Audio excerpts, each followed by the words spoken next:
안녕하십니까. 금강경 무가해 제45회차 서일본입니다. 우리가 지난 시간에 제4 금강반야바라밀경찬에 대해서 살펴봤는데 오늘 세 번째 시간이지요. 금강반야바라밀경찬. 지난 시간에 우리가 바로 사성제 고진멸도에 대해서 상세하게 살펴봤어요. 그리고 이제 아함, 경전에 있는 내용 그대로 아함. 그래서 아함에는 우리 한약 아함으로 보면 장하함경, 중하함경, 또 자바함경, 증일하함경이 있다라고 했어요. 장하함경은 긴 문구로 된 거고 총 22권에 30경으로 되어 있고요. 중하함경은 이제 중간 문구로 되어 있는데 60권에 224경으로 되어 있고요. 자바함경이 이제 50권으로 되어 있는데 1362경으로 되어 있죠. 그래서 여러분들한테 지금 2001 기도 2001 법문 시간에 자바함경에 대해서 지금 알려드리고 있고요. 또 자바함경이다 하는 것은 이것저것 다 잡동사니를 넣어서 자바함경이라고 그러고요. 또 하나 이제 추가된 거 결집을 하다 보니까 빠진 부분이 있다. 그래서 하나를 더 우리가 추가를 시키자 해서 만든 것이 증일아함경인데 증일아함경 역시 51권에 472경으로 되어 있어요. 아마 여러분들 지금 자바함경 50권 1362경에 대해서 제가 설을 마치면 시간이 되면 증일아함경, 중하함경, 자바함경 다 여러분들한테 알려드릴 계획을 가지고 있어요. 시간이 무지무지 필요로 하는데 과연 제가 언제까지 여러분들한테 해드릴 수 있을지 세월이 그냥 안타깝기만 하네요. 자, 이 아함경이 원래 빨려로 형성된 것이 현재 뭐 스리랑카, 미얀마, 태국, 라오스, 캄보디아, 남방 테라바다 불교에 전해지고 있는 빨려 경전을 니까야라고 표현을 하지요. 사실은 본래는 니까야였는데 이게 북쪽으로 올라오면서 자바함경으로 형성이 됐죠. 그래서 니까야에는 5종류가 있어요. 우리가 얘기한 니까야는 바로 장하함경에 해당이 되는데 34경으로 되어 있고요. 맞지만 니까야는 중하함경과 같은 건데 중하함경도 한 152경으로 되어 있고요. 쌍유따 니까야가 바로 상응부경전이다라고 표현을 하지요. 이게 자바함부에 해당이 되는 것이고요. 또 앙구따라 니까야가 증일아함경에 해당이 되는데 요 네 가지에다가 추가로 있는 것이 이제 꾸따까 니까야라고 하죠. 이 소부경전이다라고 표현을 해요. 그래서 소부경전에는 보면 법구경, 뭐 경집, 수다니파타, 본생담 이런 것들이 잘 알려져 있지요. 우리 더붓다 시간에 제일 처음에 바로 본생경에서부터 시작을 했죠. 짜트가라고 해서. 그래서 더붓다 마지막이 바로 부처님의 법맥을 전하는 28대 조사까지 우리가 살펴보고 있고요. 또 다음 달부터 시행하는 직지심경에 보면 백운 경한 스님께서 작성하신 직지심경, 직지심체요절이라고 하지요. 에 보면 역시 니까야에 있는 과거 역대의 불법을 전승한 스님들 한 490송 정도 되지요.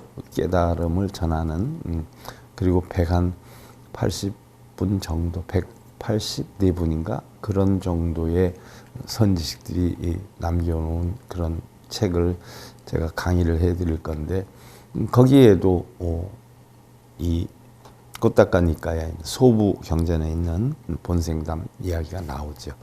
7대 과거 7불에서부터 또 이런 것들을 비롯해서 또 15가지 경전으로 형성이 되는데요.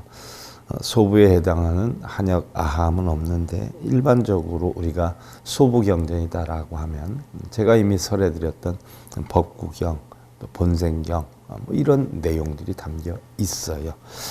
자, 그다음에 이제 아함이 그렇게 형성이 되고 방등이 형성이 되죠. 아함은 주로 도덕적인 교훈, 교과서 같은 이런 성격을 띠고 있고요.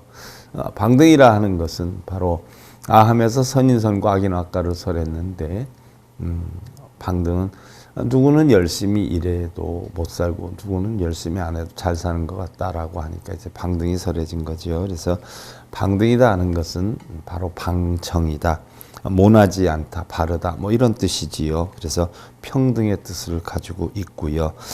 가로로 시방을 우리가 다 포용하는 것을 방이라 그러고요. 세로로는 범보와 성현에 두루 다 통한다라고 해서 등이다 이렇게 표현을 하고요. 심원한 법을 넓게 설했는데 그 의미를 논리적으로 깊고 넓게 확대 심화시켜가는 철학적 내용의 성격을 띄어 있는 경전을 이야기를 해요. 그래서 방등경도 아마 내년 2월 정도, 2022년 2월 정도면은 제가 여러분들한테 방등경도 설해드릴 수 있을 것 같아요. 방등경도 총 뭐 한 60권 정도로 되어 있는데 성대하지요. 그래서 설해드리려고 하고 있고요. 방등부는 일반적으로 대승경전 가운데 화엄경, 반야경, 법화경, 열반경 이런 사부경전을 제외한 모든 경전이 다 담겨 있는 것이 방등경이에요. 그래서 우리가 불교 철학적인 어떤 깊이의 의미를 되새겨보는, 새겨보는 그런 시간을 가져보려고 하고 있고요.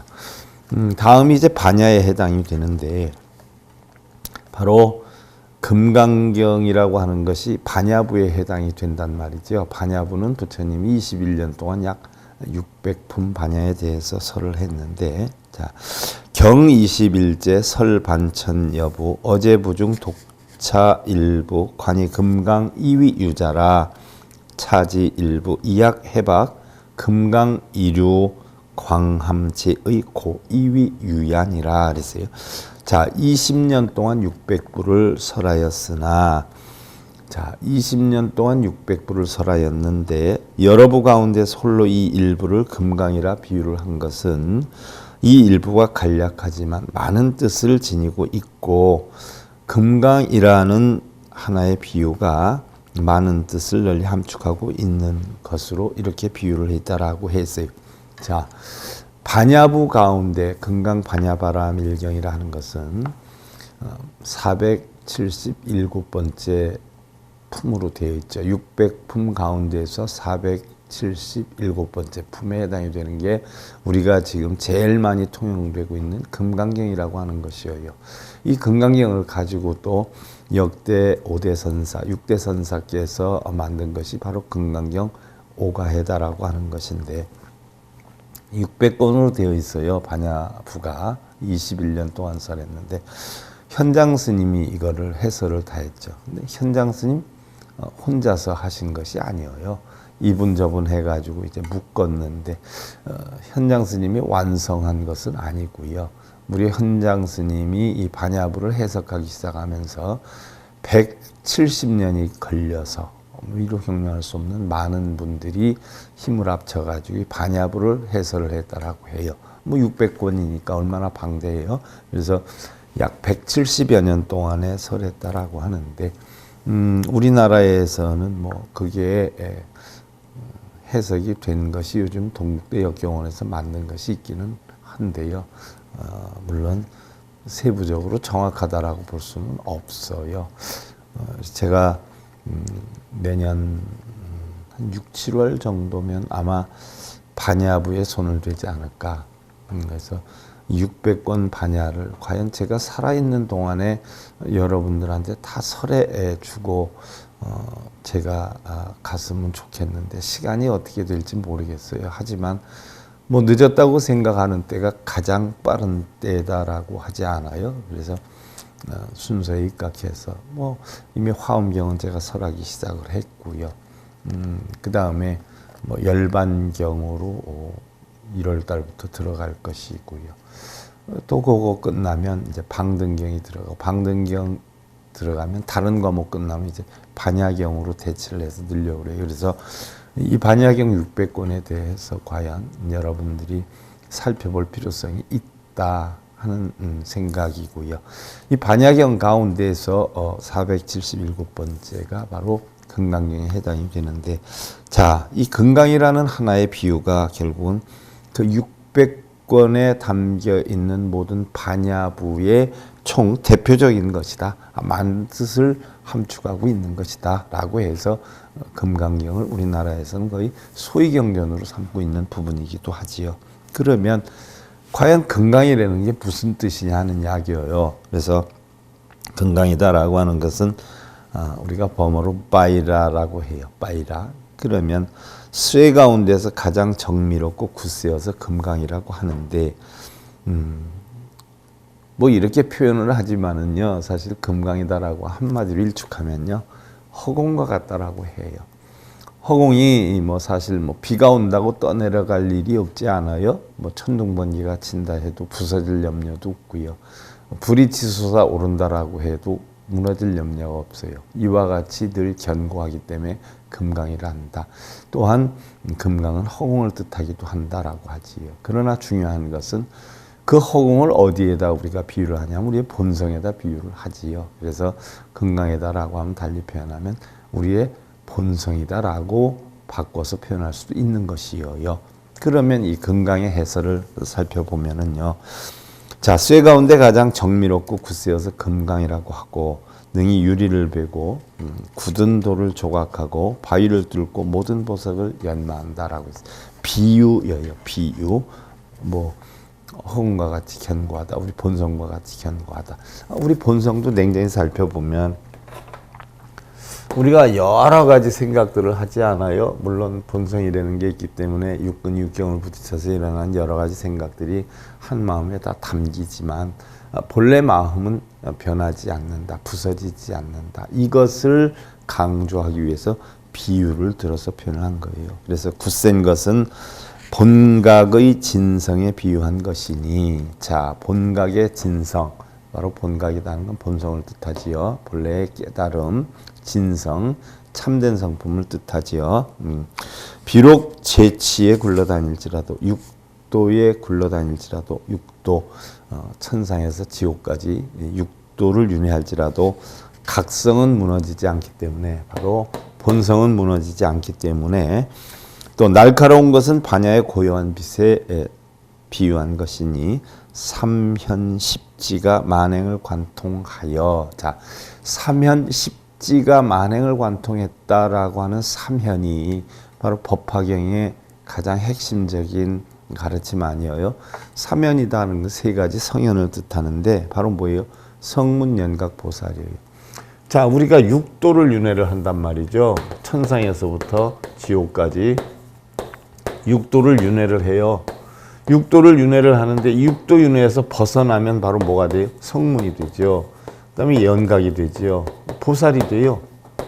그 다음에 바로 이 세 가지가 전부 어디로 돌아가느냐? 일성으로 돌아가요. 불성으로 돌아가요. 부처로 돌아가지요. 본성으로 돌아가요. 하지만 이게 끝이냐? 아니에요. 진정한 부처가 되려면 부처가 되었다는, 본성을 찾았다는, 참나를 봤다는 생각까지도 잃어버리는 상태가 부처다운 부처가 되는 거예요.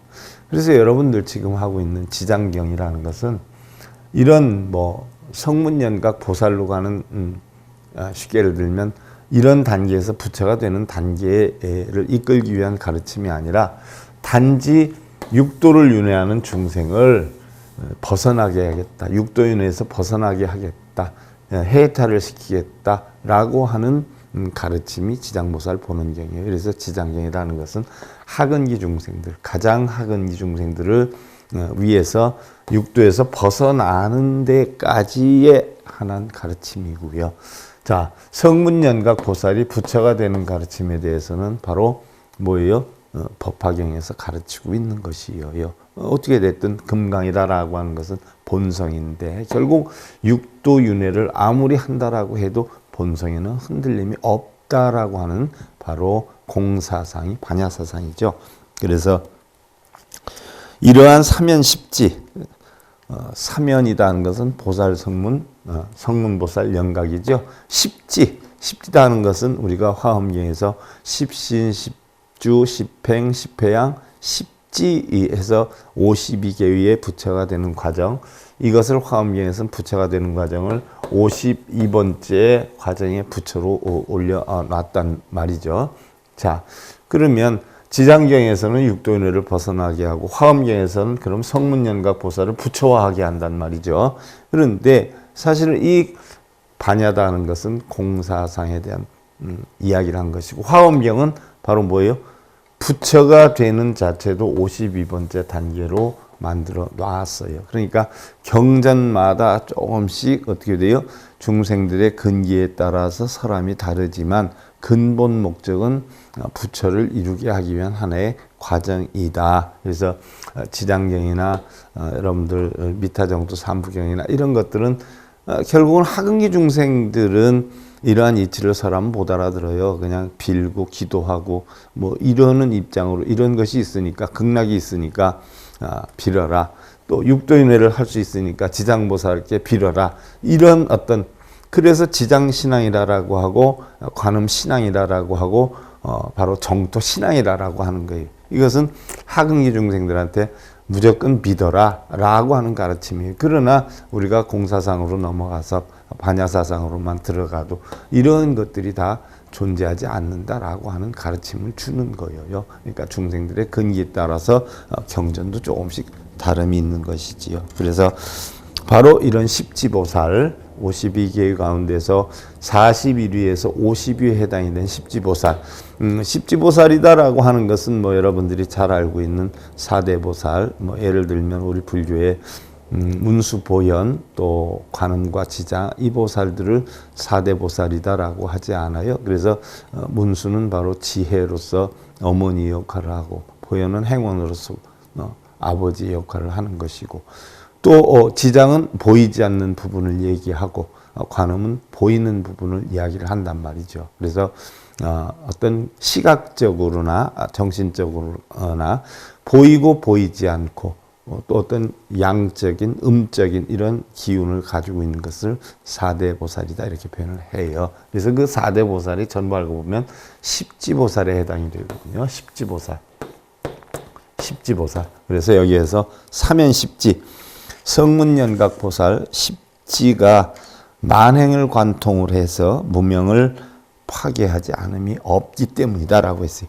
자, 이 금강이다라고 하는 것은 바로 무명을 파괴하지 않음이 없기 때문이다라고 했는데, 무명이다라고 하는 것은 결국 무지를 뜻하는 거죠. 어리석음을 뜻하는 거란 말이죠. 그래서 그 어리석음을 파괴하지 않음이 없기 때문에 금강이라 한다라고 표현을 했다라는 거예요. 그래서 첫째로는 체가 되어서 금강이라고 하는 것이 몸체예요. 몸이 있다는 거지요. 그래서 모든 물건이 이것을 부수지 못하고, 둘째로는 용, 그 사용하는 것이 아주 날카로워서 물건을 붓고 끊으며, 또 셋째는 보배 가운데 왕유되어서 어둠을 밝히고 진공의 이치에 머물게 하고, 진공묘유가 본성이죠. 진공에 머물게 하고 삼독을 없앤다 그랬어요. 탐진치의 세 가지 독을 없앤다.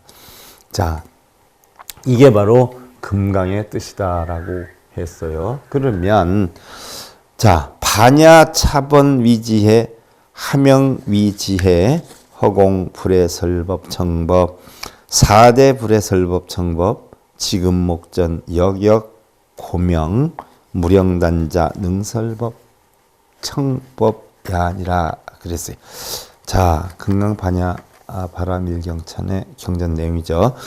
반야는 지혜라 번역되나니 그랬어요. 반야는 지혜라고 번역이 된다라고 했어요. 근데 지혜는 무슨 뜻이에요? 지혜?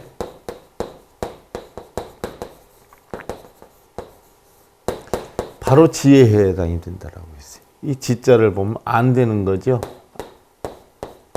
안 되는 거예요. 뭘 알아요? 해와 같이 밝게 하는 거예요. 해와 같이 밝게 한다. 즉 해는 뭘 뜻해요? 진리를 뜻하죠. 진리를 뜻해요. 이 진리를 해와 같이 밝게 하는 거예요. 그럼 어떻게 하느냐? 해. 이것은 바로 뭐예요? 오온이 공하다는 얘기죠. 오온이 공하다. 바로 오온이 공한 이치를 해와 같이 밝게 하는 게 지혜예요. 그래서 결국 반야는 지혜다라고 했는데 어떤 지혜가 반야냐? 오온이 공한 이치를 밝게 하는 지혜가 반야다는 이야기예요. 그래서 반야는 지혜라 번역이 되나니 오온이다라고 하는 것은 우리가 색수상 행식을 뜻하지요. 우리가 자바 함경에서 지금 근 300회 정도를 오온은 내 것도 아니고 남의 것도 아니고 함께 있는 것도 아니다. 이걸 지금 계속 배우고 있어요. 아함경이라는 것은 부처님 가르침이 가장 사실적으로 제일 많이 담겨 있는 경전이죠. 대승경전으로 올라가면 올라갈수록 뭐예요? 방편가설이 많아요. 방편으로 거짓말이 많이 담겨 있어요. 더군다나 초기 경전에서 대승경전으로 넘어갈 당시에 불법만 원리원칙대로 가르치다 보니까 불법의 어떤 존속성이나 또 널리 대중화되지 않는 부분이 있어서 대승불교가 지향이 되면서 결국은 어떻게 돼요? 거짓으로 신중, 귀신, 이런 것들을 끌어들이는 거예요. 그래서 신통술, 요술, 이런 걸 끌어들여 가지고 하근기 중생들을 결국 불교로 유인하기 위한 방편으로 사실은 그런 거짓말들, 흔히들 얘기하는 가설들 이런 것들이 많이 형성이 됐어요. 그런데 그걸 모르고 불자들이 하근기 중생들이다 보니까 실제로 귀신이 있고 신중이 있는 줄 알고 거기에 빠져서 신중 기도도 하고 그러지 않아요? 그러니까 지금 신중 기도하고 이런 사람들은 다 뭐예요? 하근기 중에서도 아주 하하하하 하근기 사람들이에요. 실제로 있는 것처럼 꾸며가지고 불자화시키기 위해서 만든 거 아니에요. 하지만 어느 정도 불법에 대해서 제대로 안다 보면 극락도 지옥도 없고요. 부처도 보살도 없어요. 단계별로 육도윤회에서 단계별로 성문양각 보살의 지위에 가기만 해도 그런 게 다 홍명랑한 방편 가설이다. 후세에 만들어진 가설이다 하는 걸 알게 되지요. 부처님 가르침이 있다라고 해도 부처님이 설한 대로 다 해놨나요? 후세 승려들이 결국은 방편 가설로 해서 과장하고 이렇게 옛날에 박혁거사가 돌에서 나왔다라고 하는데 하나의 설화 아니에요? 우리 불교도 설화가 많지요. 95%가 다 설화예요. 다 설화. 없는 거 꾸며서 만들어 놓은 얘기. 왜? 하근기 중생들이 그만큼 많잖아요. 그래서 끌어들이기 위한 방편으로 해놓은 거란 말이죠. 반야는 지혜라 번역되나니 무엇을 이름하여 지혜라 하는가? 허공이 설법이나 청법을 할 줄 모르며 그러죠. 허공이 어떻게 법을 들을 줄 알고 법을 설할 줄 알겠어요?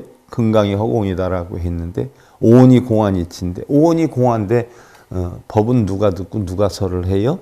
아무것도 할 줄 모르는 게 허공이에요. 그래서 허공이 설법이나 청법을 할 줄 모르고 4대 육신 또한 설법, 청법을 할 줄 모르나 4대 육신도 못하지요.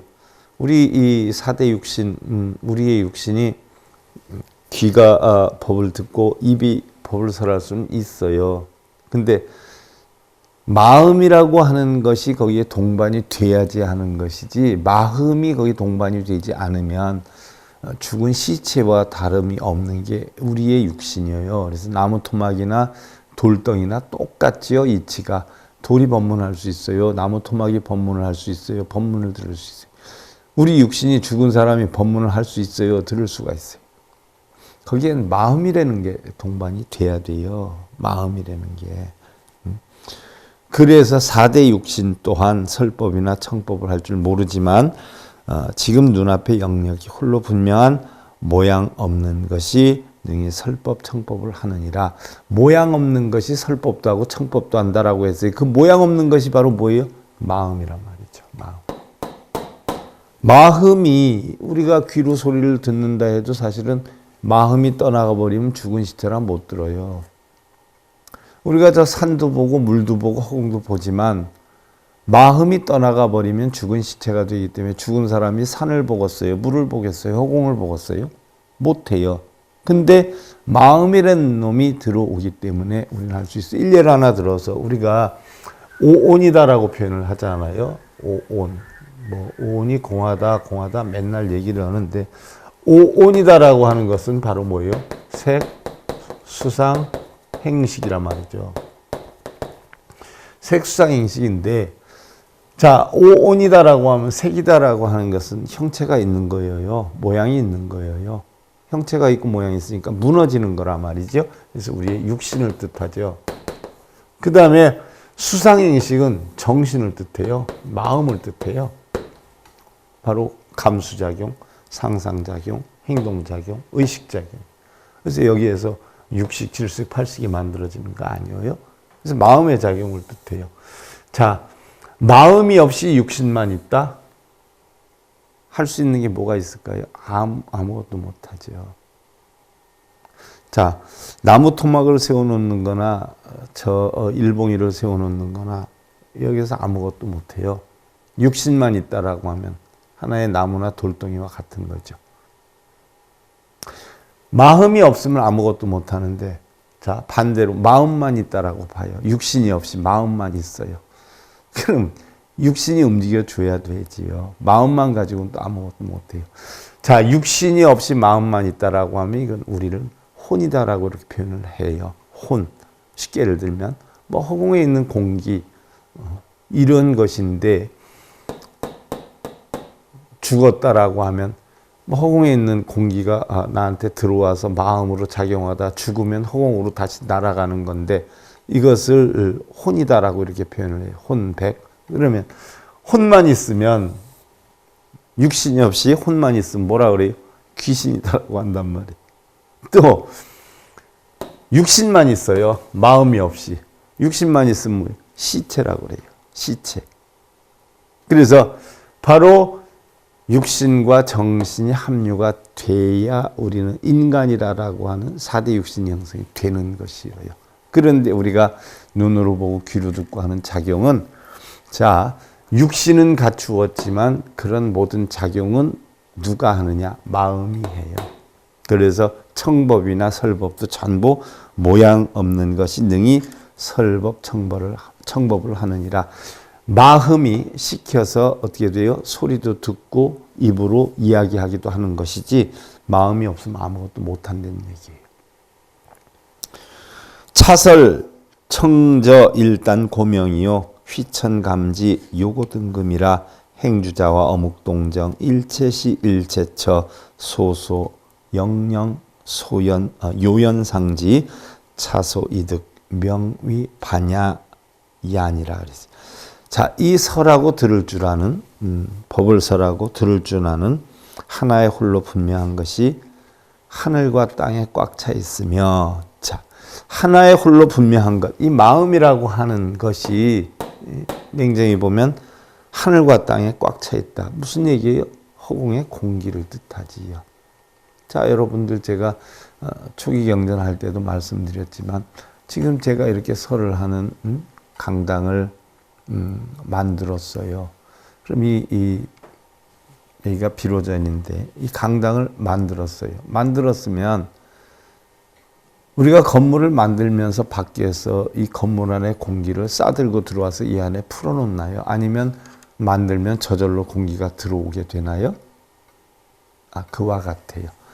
이 건물을 짓듯이 우리가 육신을 갖게 되면 저절로 어떻게 돼요? 공기가 들어가지요. 마음이라는 놈이 들어가요. 그래서 육신을 움직여요. 마음이라는 놈이. 그런데 이 건물을 내가 이젠 쓸모가 없다 라고 부수었어요.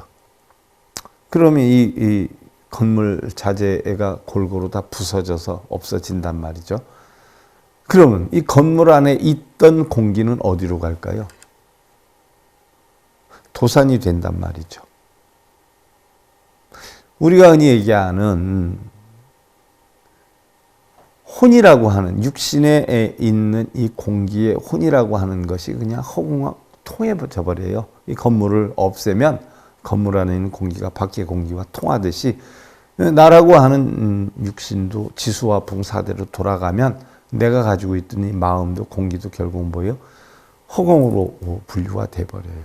이렇게 될 때 허공 전체가 다 뭐 어떤 사람들은 뭐 빙의다, 뭐 혼이다. 빙의가 따로 덩어리 쳐서 다니고 혼이 따로 다니고 그래서 그 혼이 따로 다녀가지고서는 그 혼에다가 천도제를 지내고 이런 데는 분들이 있는데 부처님 법에는 그런 게 없죠. 다 통해버려요. 그러니까 이 마음이라고 하는 것이 바로 뭐예요? 허공으로 도산이 되죠. 그럼 그 내 마음이라고 하는 것을 뭐 비닐봉다리에 싸서 묶어 다니겠어요? 다 도산이 돼요. 그러면 천도제에 지내는 혼의 대상이 어디에 있어요? 다 도산이 돼 있어요. 그걸 어떻게 끌어모아서 천도제를 지내? 말도 안 되고 소도 안 되는 소리죠. 바로 그 얘기하는 거예요. 금강경에서도.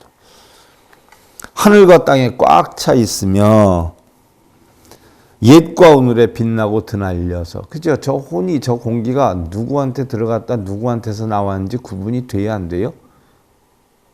과거도 현재도 미래도 없어요. 그냥 차 있어요. 행주자와 어묵동정 일체시간 일체처에 환하게 밝고 밝아서 요연히 항상 알 수 있음이라 반야라 한다. 항상 있지요. 그래서 반야라고. 항상 있는데 어떻게 돼요? 공하단 말이에요. 있지만 있다라고 하는 존재 여부가 형체도 없어요. 모양도 없어요. 크기도 없어요. 무게도 없어요.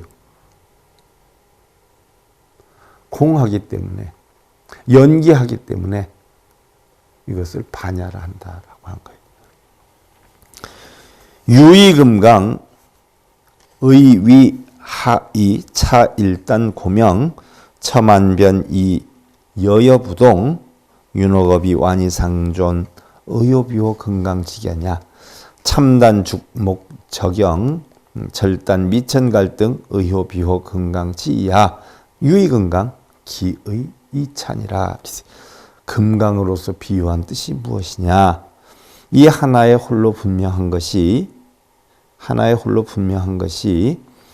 온갖 변화에 처하되 여여해서 움직이지 않으며 온갖 변화에 처해요. 여여해서 움직이지 않는다. 공기가 유동하지 않는다는 게 아니에요. 본성이라고 하는 놈이 여기저기 끌려다니지 않는다는 이야기예요. 중생성에. 중생성이 끌고 가니까 어쩔 수 없이 가지만 본성은 그대로 항상 여여히 있다. 물들지 않는다는 이야기죠. 그래서 오랜 세월이 흘러도 그대로 항상 있으니 마땅히 금강의 견고함에 비유한 것이요. 그래서 금강이라고 하는 것이요. 또한 죽목 같은 정령들을 베어 끊으며 죽목 같은 정령, 혼미한 정신들을 베어 끊으며 많은 번뇌와 망상들을 체단하니 많은 번뇌와 망상들을 다 잘라버리니 본성이 중생성에 물들지 않아요. 같이 다녀도. 중생성이 어떻게 돼요? 다 없어지면 본성만 남게 되지요. 그래서 많은 번뇌와 망상들을 체단하니 금강의 예리함에 비유함이 당연하며 금강으로 비유한 뜻이 여기에 있느니라. 그랬어요. 자, 시간이 다 돼서 한참 재밌어지는데 시간이 됐어요. 다음 시간에 이 부분에 대해서 여러분들 다시 한번 조금 살펴보는 것으로 하고요. 오늘은 여기까지 해야 될 것 같은데요. 금강경 5가의 제 45회차 오늘 여기서 마치겠습니다. 자, 감사드립니다.